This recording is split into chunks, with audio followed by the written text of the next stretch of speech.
जय बोलो अहिंसा परमो धर्म की। परम पूज्य आचार्य गुरुवर श्री विद्यासागर जी महाराज की। परम पूज्य मुनि श्री 108 प्रमाण सागर जी महाराज की। मुनि श्री 108 निर्वेद सागर जी महाराज की।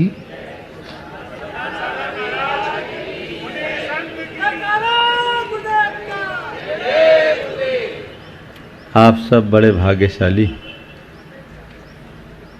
कि अभी ऐसी धरा पर बैठे हैं जिसे परम पूज्य गुरुदेव ने अपनी तपः साधना से अभिसिंचित किया। यहाँ आकर बैठने पर गुरुदेव की उपस्थिति का सहज एहसास होने लगता है। भोपाल वालों के ऊपर गुरुदेव की एक बहुत बड़ी कृपा है जिसे उन्होंने इस भव्य जिनालय के रूप में दिया। मुझे स्मरण आ रहा है वह क्षण जब सन 2000 में इसका शिलान्यास कराया गया था। तब एक शुरुआत थी, बनना पत्थर का ही था लेकिन बहुत छोटा था। पर कहते हैं कि जब महापुरुषों का संसर्ग मिलता है तो रजकन भी कंचन बन जाता है। गुरुदेव की दृष्टि इस पर पड़ी और उनकी दृष्टि पड़ते ही इस जिनालय ने वह रूप लिया जो इसे लेना चाहिए था। मैं मानता हूं गुरु कृपा आप लोगों पर बरसी और आप लोगों ने गुरु भक्ति का परिचय देते हुए बढ़ चढ़ करके हिस्सा लिया। लेकिन इस जिनालय के लिए जितना अपेक्षित है भोपाल की इतनी बड़ी जैन समाज के लिए वो बहुत ज़्यादा नहीं, बहुत थोड़ा है। मैं तो एक कहता हूं कि आप लोगों ने गुरु कृपा से अपना जितना विस्तार किया है उसी अनुपात से उदारता प्रदर्शित कर उसका एक अंश भी दे दो तो ये मंदिर पूरा हो जाएगा। अभी कह रहे थे कि महाराज इतने करोड़ और बाकी है, आपकी प्रेरणा से कुछ हो जाए।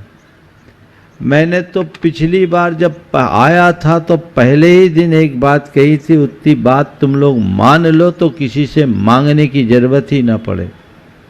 आपको याद है मैंने क्या कहा था? कुल 5%। जब तक ये मंदिर पूरा नहीं होता एक प्रण लो कि गुरुदेव ने जिस योजना को हम लोगों के लिए सौंपा है हमारी पहली प्राथमिकता होगी जब तक ये मंदिर नहीं बन जाए अपनी आय का 5% यहाँ लगाएंगे। मंदिर बन जाएगा, मांगने की जरूरत क्या। इतनी बड़ी समाज है, हिसाब लगा लो कितना रेवेन्यू आएगा। मुझे तो लगता है 1 साल की कमाई में ही काम हो जाएगा। भोपाल बहुत बड़ा है, हाँ? हुआ नहीं तो करना तुम्हारा काम है ना। लोगों में मोटिवेशन चाहिए, मन ही मन संकल्प ले ले। प्राय लोग सोचते हैं हमने किसी योजना में एक बार दान दे दिया हमारा काम कंप्लीट। अगर उसका टारगेट पूरा हो गया तब कंप्लीट मानना चाहिए। केवल बोलने और घोषणा करने से नहीं होता। लोग बढ़ चढ़ करके बोल तो देते हैं लेकिन जितने उत्साह से बोलते हैं उतनी देने में उतनी तत्परता नहीं दिखती। तत्परता दिखनी चाहिए। एक मुहिम चलाइए, उसके लिए लोगों से संपर्क साधिए, प्रेरणा दीजिए कि हम आपसे कुछ नहीं चाहते। आप अपनी आय का एक निश्चित हिस्सा तय कर लीजिए कि इतना हम अपने लिए नहीं गुरु के नाम पर समर्पित कर रहे हैं, उनके नाम पर जिन्होंने हमें सब कुछ दिया, जिनके प्रताप से आज मेरे पास किसी चीज की कमी नहीं। उनके नाम के लिए अगर इतना अंश भी नहीं दे सके तो हमसे बड़ा अभागा और कौन होगा। ये मनोभाव अंतर मन में जगाने की जरूरत है। हालांकि मैं कमेटी से कहता हूं, आप लोगों को चिंता करने की जरूरत नहीं है। गुरुजी कहीं बैठे हो, किसी न किसी निमित्त से अपनी व्यवस्था बनवा लेंगे और बनवा रहे हैं। आप लोग तो काम करिए, काम कहीं रुकने वाला नहीं है, हमें भी भरोसा है, और रुकेगा भी नहीं। इसलिए रोना नहीं है, उत्साह के साथ काम करना। मैं तो चाहता हूं कि आप लोगों की ये स्थिति बने कि किसी साधु के आने पर आपको उनसे ये ना कहना पड़े कि महाराज जी पैसे की व्यवस्था कराओ। आप साधु से केवल एक निवेदन करें कि गुरुदेव ऐसा आशीर्वाद दे कि हमारा काम जल्दी पूरा हो और हम शीघ्रातिशीघ्र भव्याति भव्य तरीके से इसकी प्रतिष्ठा करा। अब ये होना चाहिए। साधु क्या करेंगे? साधु तो आशीर्वाद देंगे, वो पैसे कहाँ से दिलाएंगे? तुम ही से दिलवाएंगे। वो तो पीछे हिलाएंगे और क्या कर सकते, इसके अलावा तो कुछ नहीं है। जो थोड़े बहुत धूल के कण झड़ जाए सो झड़ जाए, उससे जो उपकृत होना चाहे सो हो जाए। दृष्टिकोण यही होना चाहिए। भावनाएं आप सबकी बहुत अच्छी है, लेकिन योगदान कितना है ये देखना चाहिए। मंदिर तो बन रहा है, बन जाएगा। लगभग सभी ने कुछ न कुछ लगाया है, लेकिन एक ही भाव होना चाहिए, मेरा क्या लगा। मंदिर बनने के बाद कुछ ऐसा कर जाइए कि आने वाली पीढ़ियों में जब तुम्हारा पोता पर पोता आए तो कहे कि मेरे बब्बा और पर बब्बा ने इस मंदिर के निर्माण में ये योगदान दिया था, हमें इसका गर्व है। ये प्रयास होना चाहिए ना, तब कहीं जाकर कोई सार्थक उपलब्धि हो सकती है। प्रयास आप सब कीजिए, भावनाएं आप सब बनाइए, बस देते जाइए, देते जाइए, देते जाइए। लक्ष्य बना लीजिए, अपनी प्राथमिकता सुनिश्चित कर लीजिए, तो चीज़ें फिर कहीं रुकने वाली नहीं है। समिति को भी लोगों से संपर्क साध के लोगों का उत्साह वर्धन करना चाहिए, और लोगों को भी समय समय पर निर्माण कार्य को देखते हुए कमेटी के सहयोग में अपना हाथ आगे बढ़ाना चाहिए। तभी कहीं जाकर ये कार्य संपन्न हो सकता है। पत्थर का निर्माण समय साध्य होता है और भरपूर व्यय मांगता है, तो उसके लिए सबको वैसी उदारता दिखाने का प्रयत्न करते रहना चाहिए। ऐसी उदारता अगर अंतर मन में बनेगी, सुनिश्चित इसका लाभ होगा। हमारा भोपाल प्रवास हुआ, आने का योग तो नहीं था क्योंकि ये बहुत अल्पकालिक प्रवास था, लेकिन मैं मानता हूँ कि आप लोगों का पुण्य कुछ उछाल मार गया कि उस प्रवास में भी थोड़ा सा ही सही एक्सटेंशन मिल गया।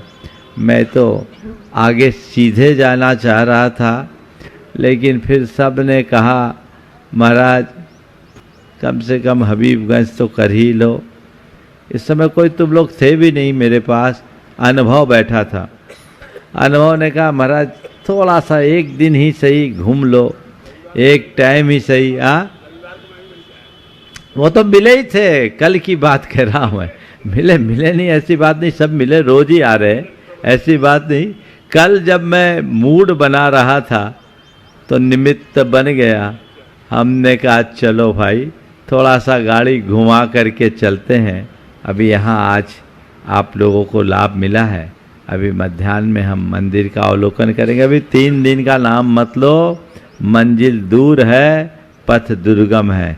अभी तो हमें मालूम है हम लोगों की पूरी गर्मी परेड होनी है। तुम्हें क्या कहना, 1 दिन 2 दिन 3 दिन, अब 1 दिन 2 दिन की क्यों बोलते हो, सीधे 4 महीने की बात करो। हाँ, भोपाल वाले को अगर मांगना ही है तो कहो महाराज ठीक है, अभी आप अगर इधर उधर जा रहे हो तो घूम के आ जाओ महाराज, हमें तो हाँ, सीधी बात करो, कच्ची बात करके क्या करोगे? वही तो बोल रहा, उसी पे डटो। ठीक है ना? तो उसको देखेंगे। आज का यहाँ प्रवास है, शंका समाधान क्या करें? आज का शंका समाधान यहीं पर कर लेते हैं, और उसके बाद जो कार्यक्रम होगा शाम को आपको बता दिया जाएगा। हाँ, शाम को बता देंगे कैसा कार्यक्रम होगा, और उसी अनुरूप आगे की व्यवस्थाएं सब सुनिश्चित होगी।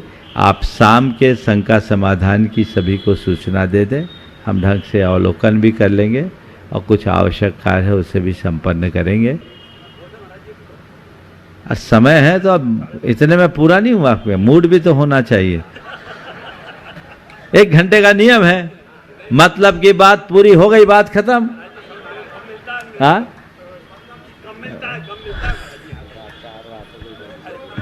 महाराज कह रहे 4 बातें बोलना पड़ेगी। अब जब तक 4 बातें सुनाई नहीं तो तुम लोग सुधरते भी तो नहीं है। मुश्किल तो यही है, आदत पड़ गई है 4 बातें सुनने की। देखिए, मैं तो एक ही बात कहना चाहता हूं, अपने जीवन में इन 4 बातों को हमेशा ध्यान रखो। अर्थ क्या है? अर्थ, व्यर्थ, अनर्थ और परमार्थ। अर्थ, व्यर्थ, अनर्थ और परमार्थ। अर्थ, अर्थ का अर्थ क्या है? अर्थ का अर्थ पैसा भी होता है, अर्थ का अर्थ मतलब भी होता है, अर्थ का अर्थ प्रयोजन भी होता है, और अर्थ का अर्थ सार भी होता है ना? हमने जीवन पाया, रहने दो उसको, अपना काम करने दो। हमने जीवन पाया, हमारे जीवन का अर्थ क्या?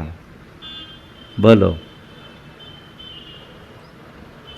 हमने अपने जीवन में कुछ सार पाया, अपने जीवन में कोई प्रयोजन सिद्ध किया, अपने जीवन के मतलब को समझा या नहीं समझा? अगर जीवन पाकर के हमने जीवन के दिशा को ठीक की, जीवन के कल्याण को अपनी दृष्टि में रखा, जीवन मूल्यों को आत्मसात किया, तब तो अर्थ है। अन्यथा जीवन पाए और कुछ किया तो अर्थ, अन्यथा व्यर्थ है ना? जीवन मिला, जी भी रहे, सब अपने अपने ढंग से जी रहे हैं। अपना असेसमेंट करके देखो, इसका कुछ अर्थ है या व्यर्थ है?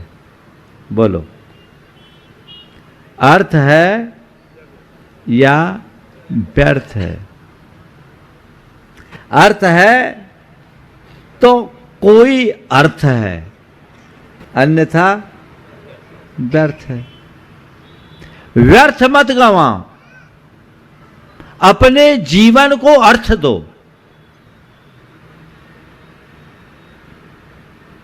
और मैं कहता हूं, अगर तुम्हारे अंदर दृष्टि हो तो तुम व्यर्थ को भी अर्थ दे सकोगे, और जो दे सके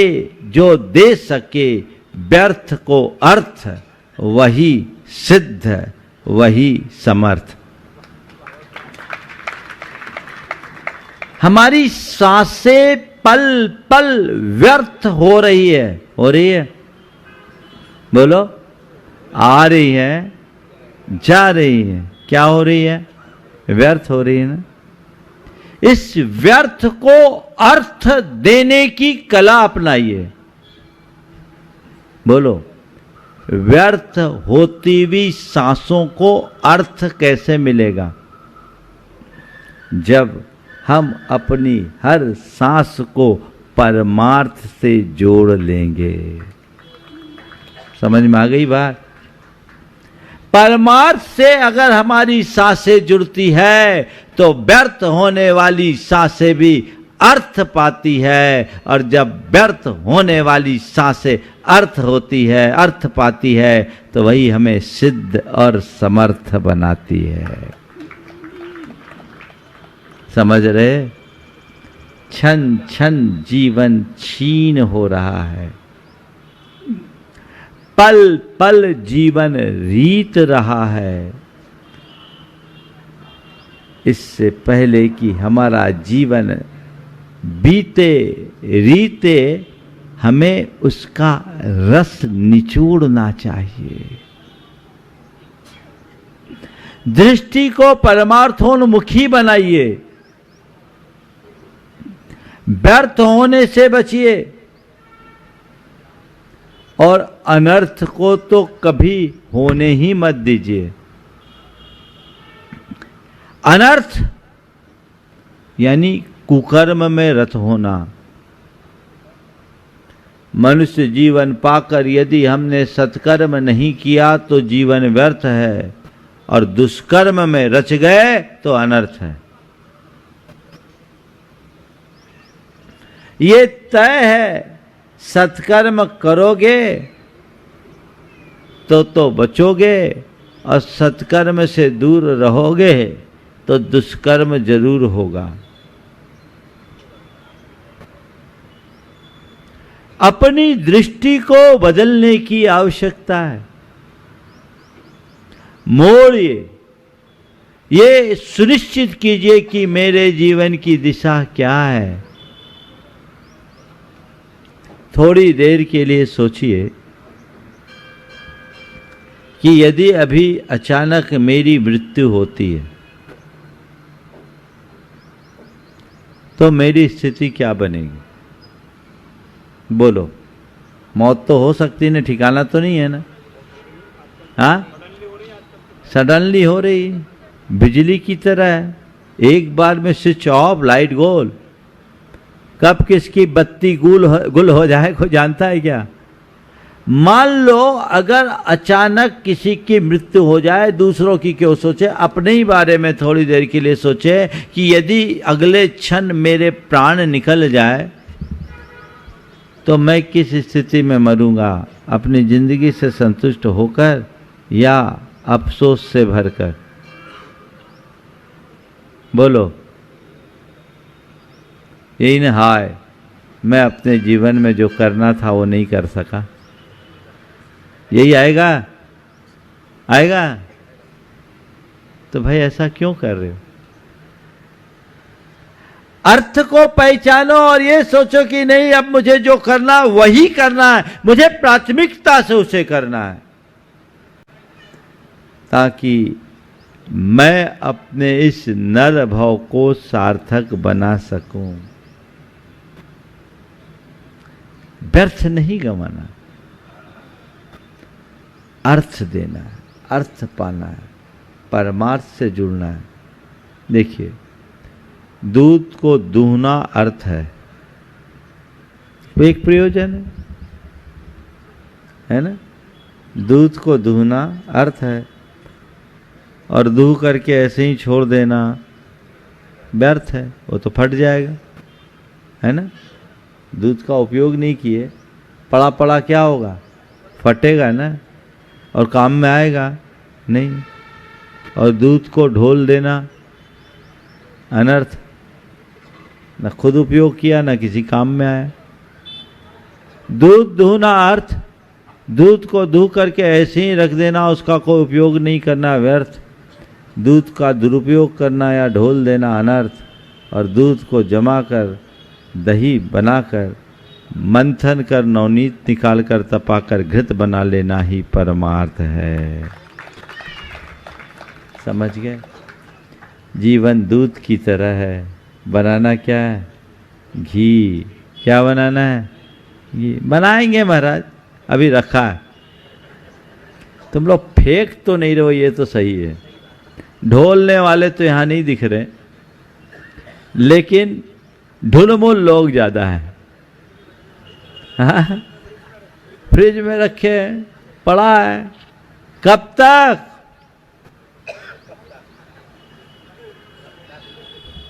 कब?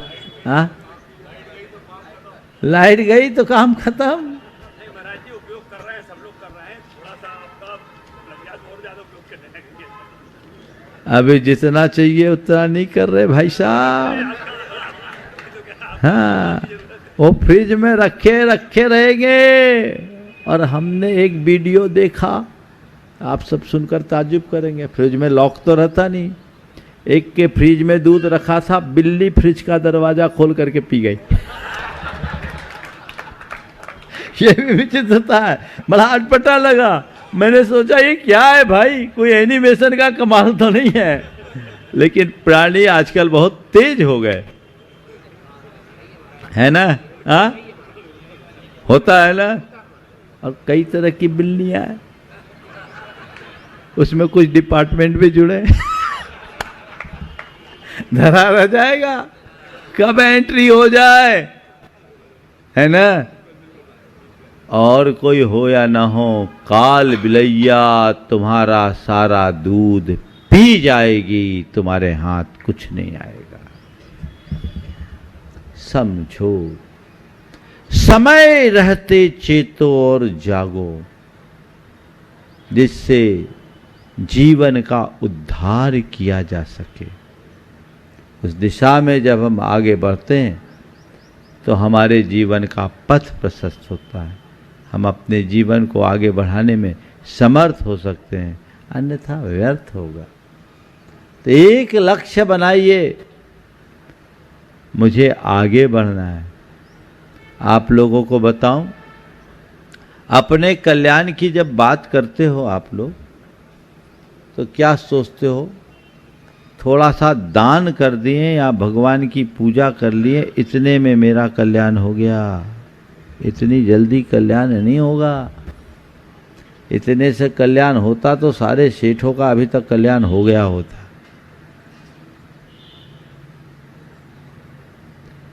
इस मुगालते में मत रहना कि मैंने थोड़ा दान दे दिया, इसमें मेरा उत्थान हो गया। असंभव, क्योंकि दान करके तुम जितना पुण्य कमाते हो ना, उससे अनंत गुना पाप जोड़ लेते हो। बता रहा हूं, 24 घंटे करते क्या ये बताओ? बात थोड़ी गहरी समझना। 24 घंटे करते क्या हो? कमाने में भी पाप, भोगने में भी पाप।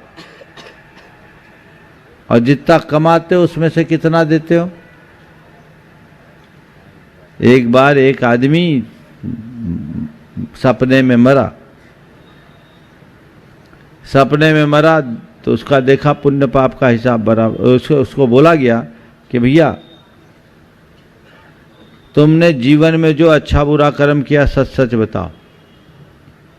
अगर तुमने कोई अच्छा कर्म किया होगा तो तुम्हें स्वर्ग भेजा जा सकेगा, नहीं तो नरक में जाना पड़ेगा। एक भी अच्छा कर्म बताओ। उस आदमी ने बहुत दिमाग लगाया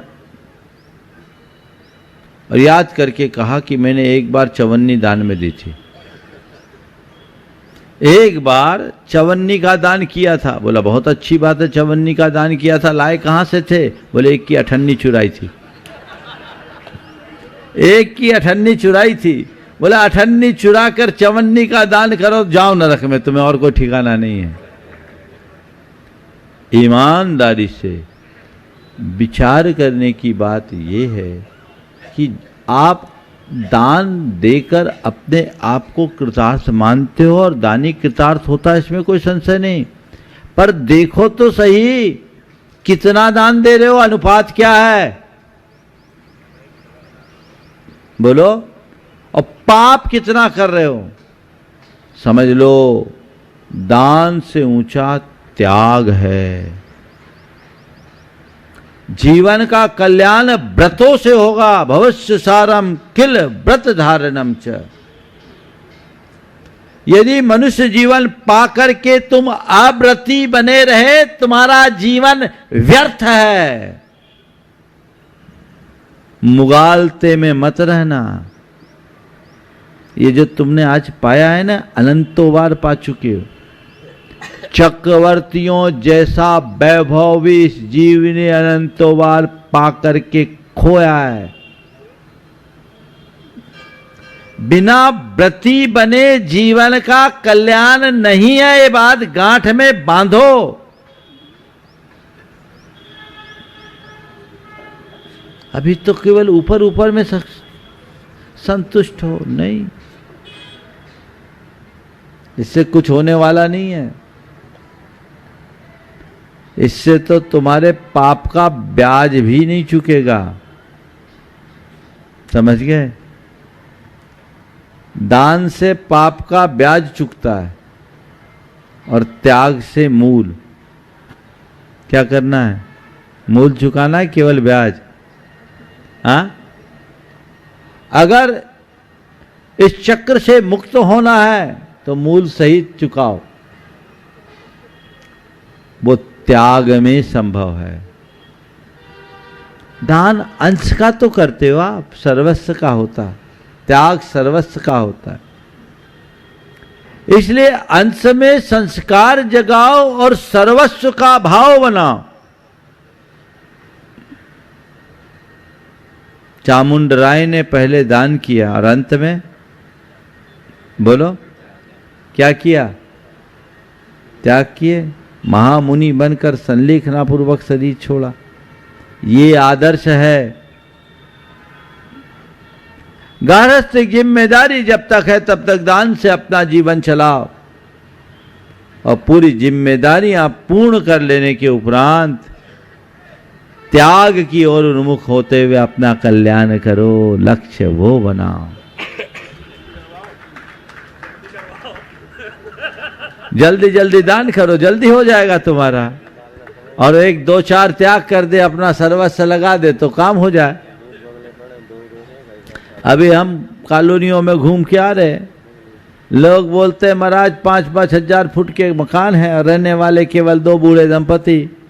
कईयों के घर में तो रोटी की भी व्यवस्था नहीं। आज ही सुधीर बोल रहा था, काय चिपके हो?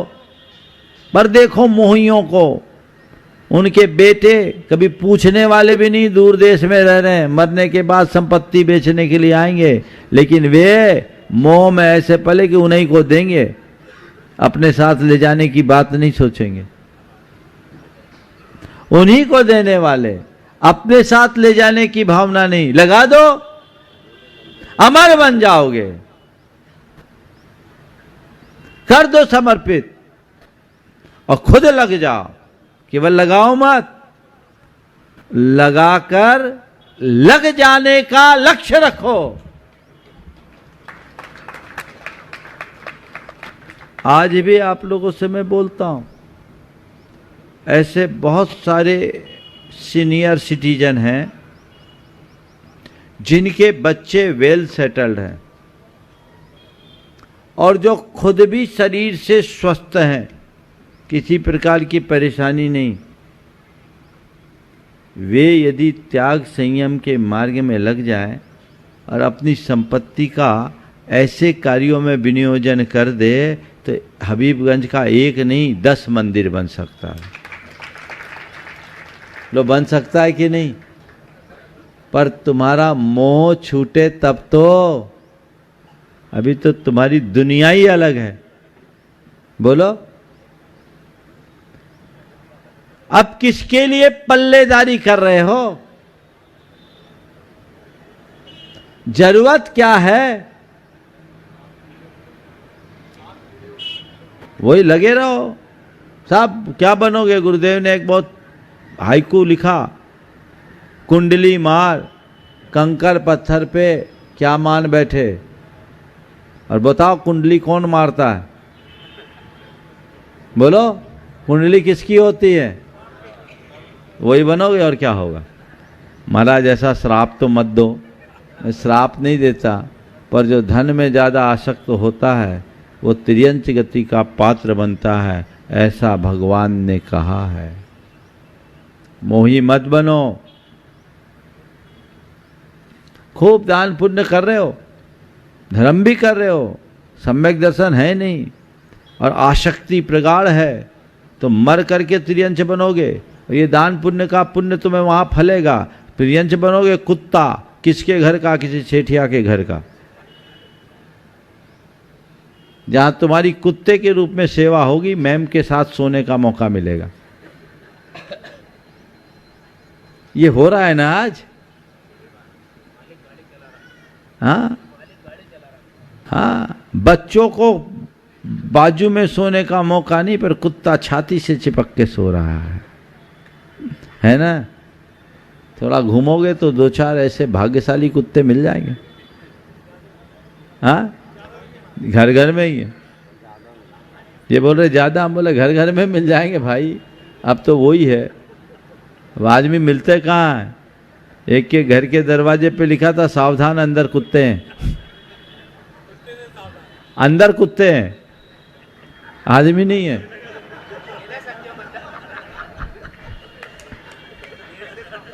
थोड़ा देर में समझ में आती, समझ में आ गई ना बात।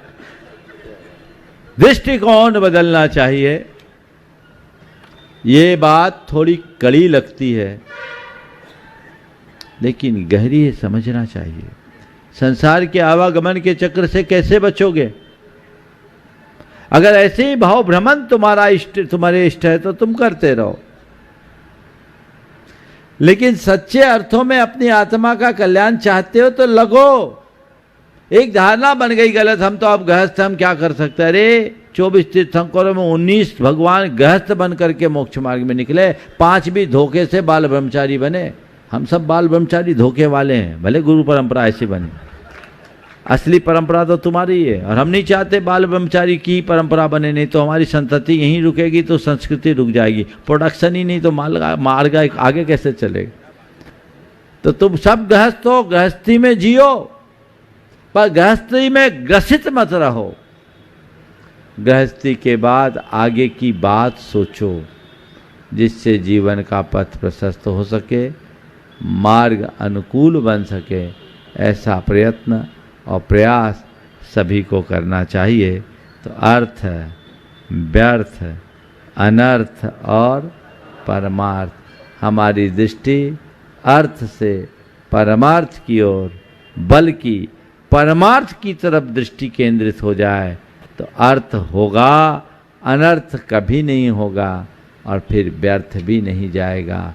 तो आज संकल्प ले, मैं अपनी बुद्धि को परमार्थ में नियोजित करूंगा और जीवन को सही अर्थ दे सकूंगा। मंगल भावना एक साथ। मंगल मंगल होय जगत में सब मंगल में होय। मंगल मंगल होय जगत में सब मंगल में हो। इस धरती के हर प्राणी का मन मंगल में होय।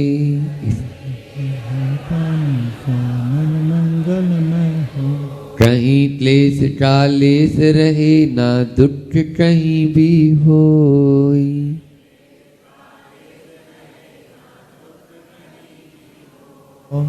मन में चिंता भय न सतावे, रोग सोच नहीं होय।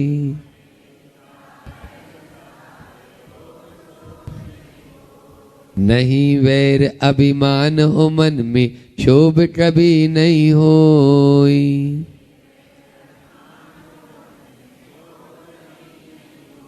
मैत्री प्रेम का भाव रहे नित मन मंगल में होय। मैत्री प्रेम का भाव रहे नित मन मंगल में होय। मंगल मंगल होय जगत में सब मंगल में होय। मंगल मंगल होय जगत में सब मंगल में होय। इस धरती के हर प्राणी का मन मंगल में होय। इस धरती के हर प्राणी का मन मंगल में होय। मन का सब संताप मिटे अरु अंतर उज्ज्वल होय। मन का सब संताप मिटे और अंतर उज्ज्वल हो। राग द्वेष और मोह मिट जाए आत्म निर्मल होय। राग देश और मोह मिट जाए आत्म निर्मल होय। प्रभु का मंगल गान करे सब पापों का क्षय होय। प्रभु का मंगल गान करे सब पापों का क्षय होय। इस जग के हर प्राणी का हर दिन मंगलमय होय। इस जग के हर प्राणी का हर दिन मंगलमय हो।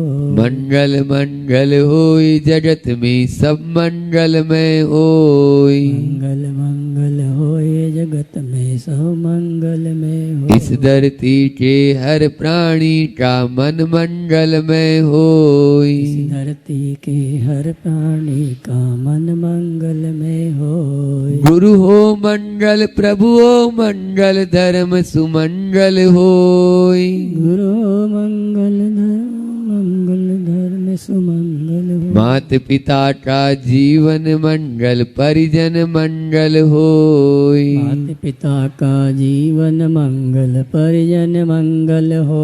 जन का मंगल गण का मंगल मन का मंगल होय। जन का मंगल गण का मंगल मन का मंगल हो।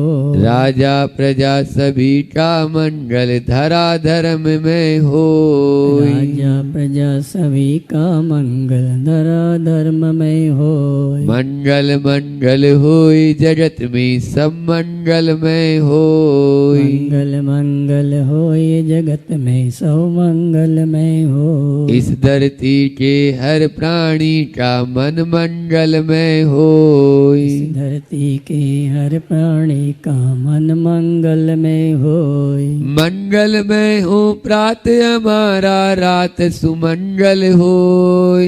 मंगल में हो प्रातः हमारा रात सुमंगल हो।